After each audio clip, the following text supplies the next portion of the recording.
Fue un día sin milagros, sin multitudes, sin sermones, pero no fue un día vacío. Mientras el cielo guardaba silencio, en la sombra se gestaba la traición que cambiaría la historia. El traidor no gritó, solo caminó en silencio. Y ese silencio, el de Dios, el de Jesús, el de Judas, sigue hablándonos hoy. La pregunta es, ¿estás escuchando? 1. Cuando Dios guarda silencio, no es ausencia, es propósito. Mateo, capítulo 26, versículos del 14 al 16.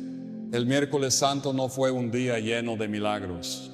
No hubo enseñanzas masivas, ni parábolas, ni confrontaciones públicas. Jesús guardó silencio, pero en ese silencio ocurría algo que cambiaría la historia para siempre. Y aquí está la lección. El silencio de Dios nunca significa que Él ha dejado de obrar, porque mientras Jesús guardaba silencio, Judas hablaba. Mientras el cielo parecía quieto, el infierno se activaba. Mientras los discípulos quizás pensaban que nada estaba pasando, se estaba preparando la cruz que salvaría al mundo. Tal vez tú también has vivido momentos así, donde clamas y Dios no responde, donde esperas y no hay señales, donde el cielo parece cerrado y tu alma se llena de dudas. Pero déjame decirte algo que puede restaurar tu fe hoy. El silencio de Dios no es su ausencia, es su estrategia.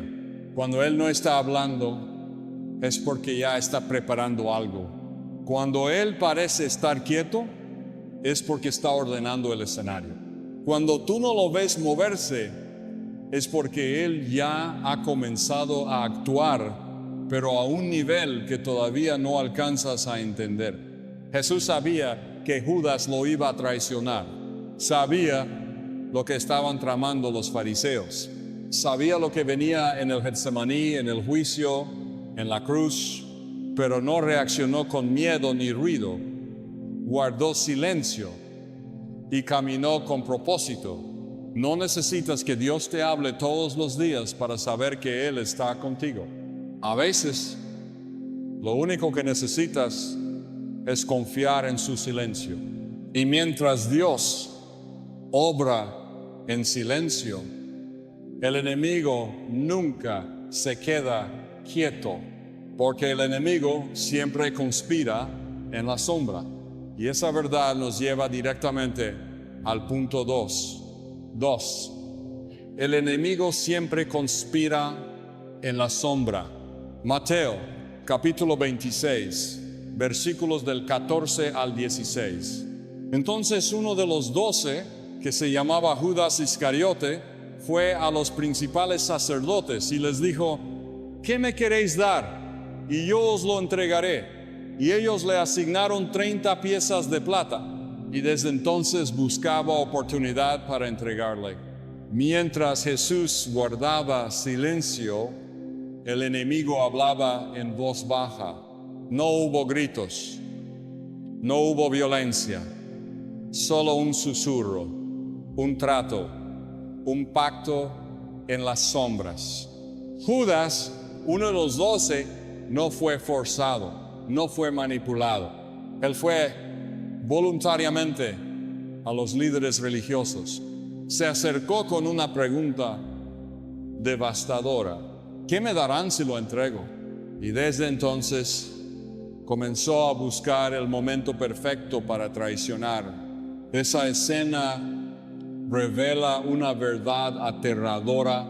El enemigo no siempre ataca con fuerza, a veces lo hace con acuerdos. A veces no viene con espada, viene con una oferta, una oportunidad, una promesa, una moneda de plata disfrazada de solución. Y lo más peligroso es esto: Judas ya había caminado con Jesús, había oído sus enseñanzas, había visto sus milagros, había estado en la barca, en los montes, en los milagros, pero aún así su corazón estaba abierto a la sombra, porque no todo el que está cerca de la luz ha cerrado la puerta a la oscuridad. Y eso nos lleva a una pregunta dolorosa pero necesaria. ¿Qué rincones estás dejando abiertos a la conspiración del enemigo? ¿Qué pensamiento no has entregado? ¿Qué tentación estás alimentando en secreto? ¿Qué herida, qué codicia, qué frustración se está convirtiendo en una excusa para vender tu llamado? La traición no comienza con un beso. Comienza con una conversación en la sombra. Y mientras Judas hablaba con los sacerdotes, Jesús no reaccionó, porque Jesús sabía que el enemigo podía conspirar, pero también sabía que Dios siempre tiene el control. Y así llegamos al punto más duro de esta historia. No todo el que camina con Jesús le pertenece. 3. No todo el que camina con Jesús le pertenece. Mateo capítulo 26, versículo 14. Entonces uno de los 12, que se llamaba Judas Iscariote, fue a los principales sacerdotes. El texto no dice uno del pueblo, ni un enemigo, ni un curioso de lejos. Dice uno de los 12, uno de los cercanos, uno de los que había sido escogido por el mismo Jesús, uno que vio milagros, oyó palabras de vida, participó de lo sagrado y aún así su corazón no era leal. Eso nos revela una verdad que sacude los cimientos de nuestra seguridad religiosa. Puedes caminar con Jesús y no pertenecerle. Puedes estar en su círculo, pero no en su corazón. Puedes estar en la iglesia, servir en el ministerio, conocer la escritura, tener un lugar en la mesa y seguir estando lejos de él. Judas representa a los que caminan junto a la fe, pero nunca se rinden a ella. A los que están en el grupo, pero no en la gracia. A los que tienen nombre entre los discípulos, pero precio en el alma. Jesús nunca le negó su lugar. Comió con él, le lavó los pies, lo miró con amor. Pero Judas ya había tomado una decisión en su interior. Quería el beneficio del reino, pero no al rey. ¿Y tú? ¿Por qué estás caminando con Jesús? ¿Lo haces por gratitud o por conveniencia? ¿Porque lo amas o porque buscas algo de Él? Dios no puede ser burlado. Él no ve solo tu asistencia, Él ve tu intención. No se impresiona por tu cercanía externa, Él escudriña tu corazón. Y esa revelación nos lleva a una de las escenas más tristes de la historia, cuando un alma que estuvo tan cerca decide vender al Salvador. Lo que viene a continuación nos confronta como nunca. 30 monedas, el precio de una traición. 4. 30 monedas, el precio de una traición. Mateo capítulo 26, versículo 15. ¿Qué me queréis dar? Y yo os lo entregaré. Y ellos le asignaron 30 piezas de plata, 30 monedas. Ese fue el valor que los sacerdotes pusieron al Hijo de Dios. Ese fue el precio que Judas aceptó para entregar al Salvador. No fueron 1000, no fue una fortuna, no fue una suma imposible.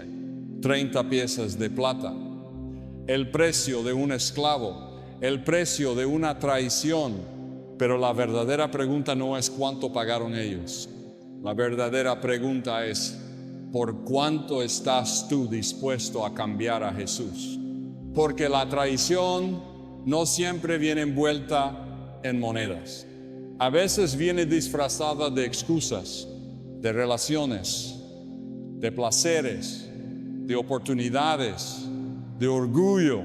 Y cada vez que eliges algo por encima de Jesús, estás repitiendo la escena de Judas. Judas cambió la eternidad por lo inmediato, cambió al que podía darle vida por lo que podía tocar en el momento. Cambió al rey por un trato oscuro. Y esa tragedia sigue repitiéndose. Hoy hay quienes cambian su llamado por aprobación. Cambian la pureza por deseo. Cambian la verdad por conveniencia. Y lo más grave no es solo lo que eliges, es lo que entregas en el proceso. Judas no solo recibió 30 monedas, entregó al maestro, entregó la oportunidad de redención, entregó su alma. Y al final, cuando ya tenía el dinero en la mano, descubrió que nada puede llenar el vacío de haber traicionado a Jesús. La pregunta ahora es personal. ¿Qué te están ofreciendo que te está alejando de tu propósito? ¿Vale la pena? ¿Realmente vale la pena? Porque lo que Judas vendió, Jesús lo compró con sangre. Y aunque la traición fue real, el amor de Cristo fue más grande. Aún sabiendo todo, Jesús no dejó de amar a Judas. Y esa verdad poderosa nos lleva al punto final de este mensaje. Jesús conocía la traición y aún así amó. 5. Jesús conocía la traición y aún así amó. Mateo capítulo 26, versículo 21. Y mientras comían dijo: de cierto os digo que uno de vosotros me va a entregar. Jesús lo sabía. Sabía quién lo iba a entregar. Sabía cuánto valía el pacto. Sabía que el beso vendría. Sabía que los pies que él lavaba eran los pies de un traidor. Y aún así no lo rechazó, no lo humilló, no lo expuso delante de todos. Jesús lo amó hasta el final. Le dio un lugar en la mesa, le ofreció el pan. Le habló con ternura, le dio oportunidades hasta el último momento, porque el amor de Cristo no se condiciona a tu fidelidad. Él te ama incluso cuando sabe que lo vas a fallar. Él te ama incluso cuando conoce tus debilidades. Él extiende su mano aun cuando sabe que la vas a soltar. Judas no fue destruido por su traición, fue destruido por su falta de arrepentimiento. Pedro también falló, negó, lloró, pero Pedro regresó al amor. Y Judas huyó de él. Y aquí es donde tu historia puede cambiar. Porque aunque hayas fallado, aunque lo hayas vendido, aunque lo hayas negado, aunque lo hayas herido, Jesús no te ha echado fuera. Él sigue en la mesa. Sigue ofreciéndote el pan. Sigue diciéndote: te sigo amando, vuelve. Este es el poder del Evangelio. Que Dios conocía tus traiciones, pero eligió amarte igual. Hoy no es un día para esconderte. Es un día para rendirte. Es un día para decidir ser Pedro y no Judas. Porque la diferencia no está en el error, sino en la respuesta. Y ahora que sabes que Él te ama incluso conociéndolo todo, ¿te vas a ir como Judas o vas a correr hacia el perdón como Pedro? Hoy has visto que el peor pecado no fue la traición, fue negarse al perdón. Judas tuvo la oportunidad de regresar, pero no quiso. Pedro cayó, pero volvió. Y tú, que estás escuchando estas palabras, estás a tiempo de decidir. Dios ya conoce tus fallos, ya conoce tus secretos. No te va a sorprender, pero sí espera tu respuesta. Él no te va a expulsar de la mesa. Él te va a mirar a los ojos y va a extender su mano una vez más para salvarte. Este es tu momento. Este es tu día. No te vayas como Judas. Corre hacia los brazos del que ya pagó por tu traición. Señor Jesús, hoy reconozco que muchas veces te he fallado. He puesto otras cosas por encima de ti. He vendido tu verdad por mi comodidad. Pero tú me sigues amando y yo quiero volver. Perdóname, límpiame, hazme nuevo. No quiero ser como Judas. Quiero rendirme como Pedro. Te entrego mi corazón, mi historia, mi futuro. Desde hoy soy tuyo. En el nombre de Jesús, amén. Si este mensaje tocó tu vida, no lo guardes para ti. Hay muchas personas como Judas caminando cerca de Jesús, pero alejados en el corazón. Esta palabra puede ser la voz que los despierte. Compártela, envíala. Sé un instrumento de reconciliación. Que tu mano lleve a otros hacia la gracia antes de que sea demasiado tarde.